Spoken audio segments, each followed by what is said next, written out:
Subscribe to the very latest. Bye, Daddy.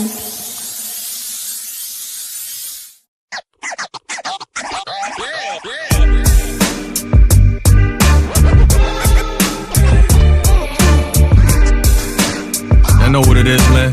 Old mugs. I am the source.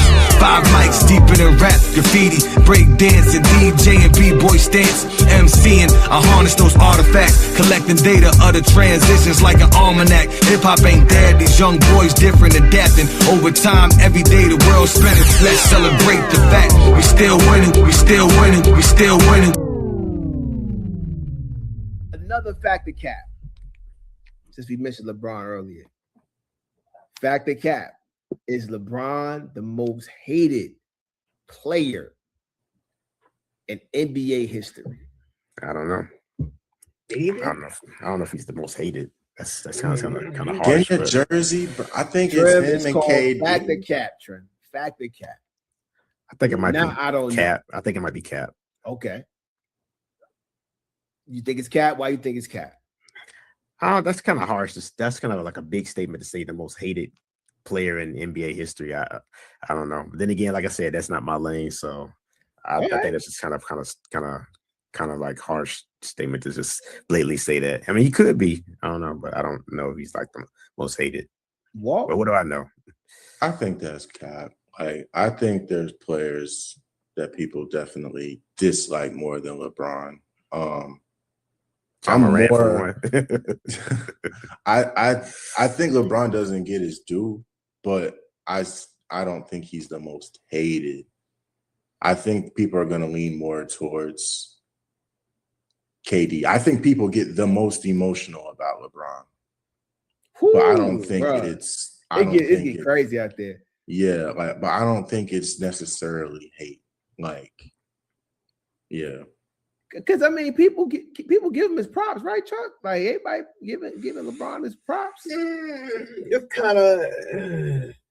It's like, yeah, I think that's more so where we're at with LeBron, because people did not like Kobe Bryant. Kobe Bryant, when he was that's people true. did not like That's a fact. this man. That's a fact. Don't. Kobe was definitely for a period of time was just like nobody. He was seen like as the villain a little bit. Well, because he just I think people now, because this is the part I struggle with Kobe. I think that since when he passed, not a lot of people, but a good chunk of like fanatic fans start to kind of, I don't say like put a different perspective on Kobe or try to rewrite history around it. Respect his game a little bit more. They basically. Let me kind of compartmentalize it. Kobe, the player, was basically, especially in that once Shaq left, really became the villain. Before he was just gnarly because the way he was kind of on that Jordan train. Jordan, he had that same mentality for his teammates that Jordan was. He would run out. He would disrespect to his opponent and his team members at that point. Like it wasn't a very pleasant experience to be playing with Kobe. And then of course, Jordan. So he got that. He understood that. He was like, I'm trying to win games. I don't care how you feel about it. I don't care about none of that. If you ain't doing the same thing I'm doing, I'm not passing you the ball. I don't think anybody was liking how. If you come in the locker room playing the Halloween theme music, I don't think anybody would want to be like playing with them like that on that level. No. But then of course, we started to. I think that Kobe, once he, like the last couple of years, he started to change. He knew his career was coming to an end, so he kind of, try to shed that villain character and try to be more like I'm giving game to people, dropping gems, and that's what we are left with. And then, of course, people now, again, a lot of times Kobe was not in these top 10 conversations until he, unfortunately, left us. So that was not a theme then, but that's beside the point. But yeah, go ahead. As far as I think Kobe's definitely probably top 3. Yeah, I think Kobe's the most hated, man. I don't know. So all right. So let me ask y'all this. While we gonna have a little LeBron talk. because in the statement that LeBron made about Jordan and him, he basically says that people, well, I'm going to generalize it. Maybe you guys heard it, but he's basically saying that people always comparing them to, you don't always have to shoot down one more than the other, right? And in that comparison, somebody's always getting, the raw end of the stick, and it's mostly him compared to Jordan.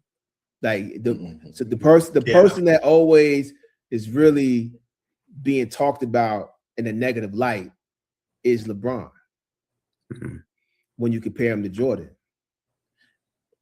is that true? And if it is true, is it something that should happen? Like, is LeBron, because LeBron, is he one or two? Like, I think that's where it comes. But I guess the first thing is that true about him always being, looked at in a negative light when it comes to the comparisons of Jordan? That's a good question. Go ahead. Who's gonna say something? Nah, go ahead, Walt. I think I'm pretty sure LeBron already knows this, but it's because Michael Jordan set that standard. So he's the guy that's at the king who was at the top of the hill.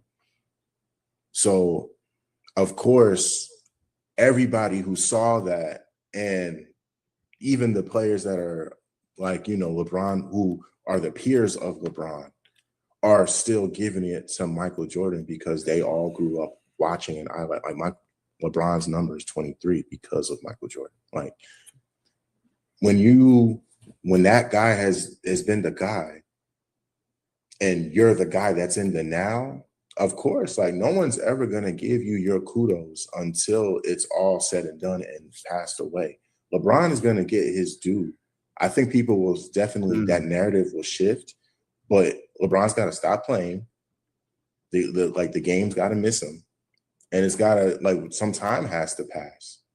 Because when you're looking at what's going on, there's just certain things that Michael Jordan did that LeBron's not going to be able to do, and that's really just win 6 championships. You don't think he has any more left in him? I'm saying he can win another one. It's possible the Lakers can win this championship. I mean, there's a team in orange and blue that's that's going to be in the way. But like I said, I mean, and OKC is in the West too. So. But anyways, that's true. That orange and blue, yeah. But anyways, I just winning. You can never go 6 for 6 in the NBA Finals. He can never do that because he's already went 10 times and he's lost 6 times. But that's the main argument that a lot of people use against LeBron. People don't give LeBron his kudos about maintaining this level of greatness for this long. Yeah. We want to give guys the nod of being, Michael Jordan winning 6 times, 2 3-peats, having a dominance over the league for 10 years, but we're not going to reward this guy for how long he's been killing the game. So LeBron will get that. He's going to get his due, but I just think it's going to take some time when he has left the game. I don't think you just got to know, right now, you're still playing. You're still adding to your legacy. You're still all of that. For me personally, I thought LeBron became better than Jordan when he won that last championship in Cleveland. But for most people, well, a lot of people, especially of the last generation, they're not giving up. They're not letting up. They're like, Jordan is still the guy because he won 6 times in the NBA Finals. See what the problem is not generational. I don't think it's generational. You don't think so? No, I think it's people who look at stats versus people who look at what they're looking at on TV. Right? Skill set versus people who look at stats. or look at I mean, it might be certain things, little things that might make him greater that they might see, but mostly his stats and what they see, right? Because I will never say LeBron is better than Jordan because of what I'm looking at, right? It's just like right. It's just like it's just like when you put Tim Duncan against anybody, right? In that position. I'm not going to say Tim Duncan, even though he scored all these points, because I just don't like the way he plays. It looks to me. You know what I mean? Like, and I'm not, but he's still stat-wise, he's like the greatest, right? I just think that sometimes in that conversation, when I'm looking at Jordan and the way he did it, to me is no comparison. That's just me. Why do you think it's not generational? Because you saw Jordan play live, right? Yeah. So I'm saying, so this is what I'm getting to. If you saw him play live, so you saw that aesthetic, you saw the way that he played, you saw YouTube is still here. And 100%. But I'm saying most kids are not going to go to the 90s Jordan and just look at his highlights and just be, okay, yeah, bet he's better than LeBron. Most kids, especially today, they're gonna look at, okay, he was cold, yeah, he was doing his thing, but did he win championships? Because if that's the case, they're gonna be like Kyrie. They're gonna say guys like KD and Kyrie, if we're just talking about how aesthetically pleasing your game is, how nice you are at crossing and doing everything you are. I mean, doing everything that you do to be able to get buckets. Yeah, but it's still a lot more to that. I mean, I'm not saying that you can't. I'm not saying you can't include, the championships and everything, but it's the total. It's the total package. It's everything to me. But sticking to what we're saying about him being the most hated. Yeah. I do think that a lot of that is a narrative that's being pushed, right? Do y'all believe that LeBron have narrative pushers? Like he has like these people who are his friends that push narratives for him. What do you mean by narratives? So all right. So if somebody says, if people say, yo, LeBron is a number two, he's the number two greatest of all time, right? There are people that were like, yo, nah, he's number one.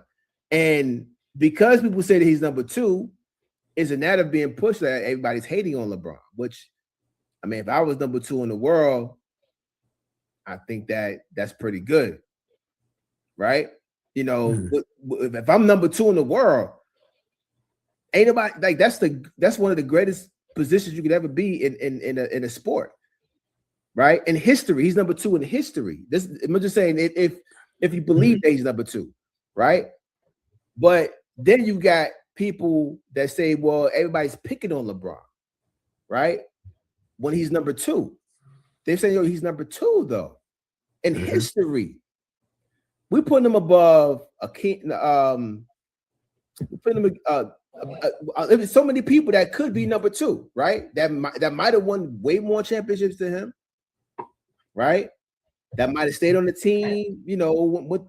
It's so many people that could be number two, but they put LeBron there. But it's over the narrative that people hate on him, right? I don't think number two is hate. Do y'all think that? Chuck.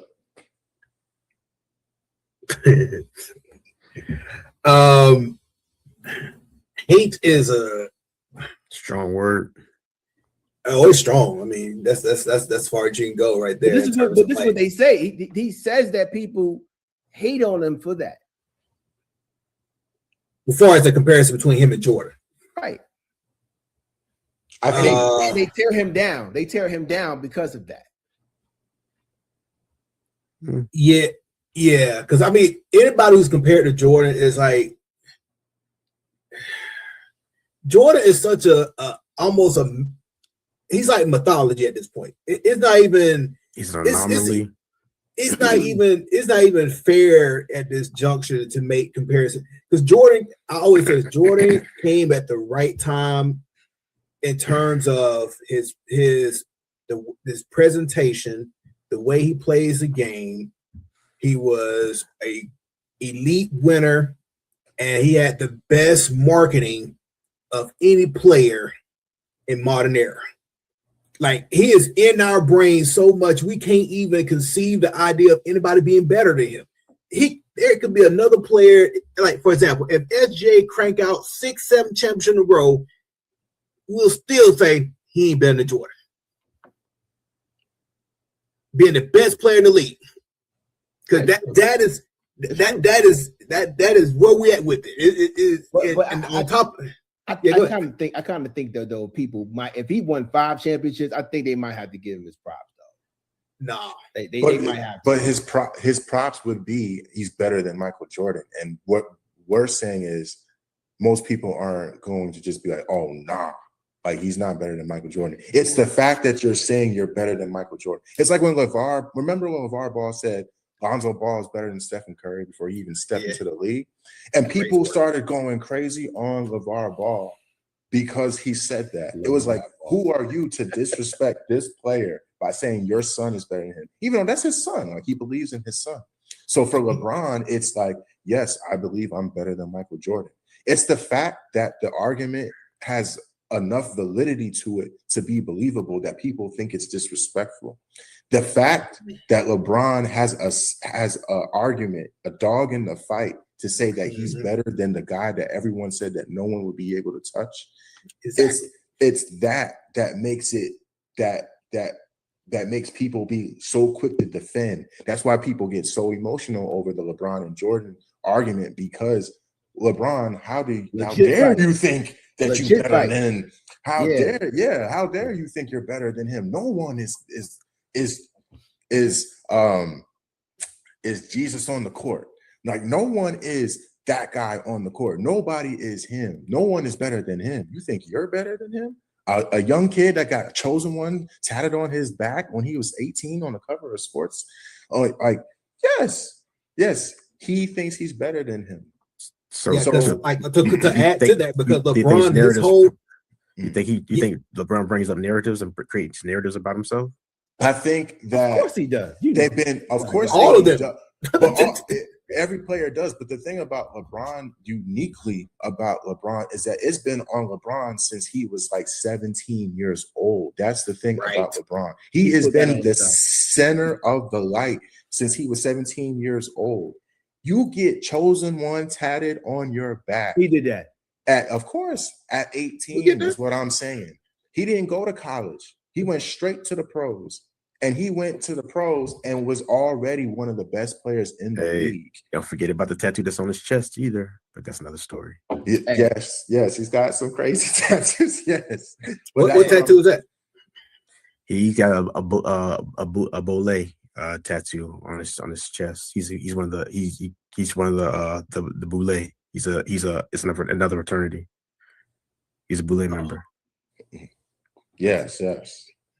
But again, before we go off on there, that's where I think that's the reason why, because people think it's disrespectful that LeBron thinks he's better than Jordan. It's literally that. He's not allowed to think that. But I mean, everybody should feel like they're better than the people. It's competitive nature. It's like boxing. It's like if I can't, why would I be fighting a guy that I don't think that I can? Right. Nah, I think that's a good point, Walt, because even in boxing, like if you speak of like the heavyweight division, nobody, like I won't say nobody, but there's not a super momentum driven like media thing where like nobody's saying, like, I'm assuming it's probably at the time when Mike was in his prime, he had made comparisons to Muhammad Ali. But that never really like just stuck, like where it just we have like a 15-year, 20-year just going back and forth in barbershops, on TV, social media, etc. There's like they almost kind of like, you know, there's Muhammad was Muhammad, Mike was Mike, but you know, at times we'll engage in a conversation like, all right, if they two were actually have met, who would have won this? But it's not something that people get emotional about or say get a whole lot of energy behind. It's just these two right here. And also again, like I know Trey, you talk about the narrative pushing. Yes. LeBron does have a lot of he's the king of it. I wouldn't say that. He's the king. He number. I do feel like he got like narrative pushers. Like he ain't got to do it. He ain't got to do it. He got people. He got a whole team of people that do it for him. That's what you think barbershop before Michael Jordan was? Hey, one person. No, the whole marketing behind Michael Jordan was for what? Okay, exactly. All right, then. So, all right. So, with that being said, let's get into some NBA, man. Let's get into some sports. Sports is hip hop. Y'all know that, right? If you don't know, now you know. You take your bags and walk out the door. You take your bags and walk out the door. You take your bags and walk out the door. You don't know where you're going. You don't know where you're going all alone.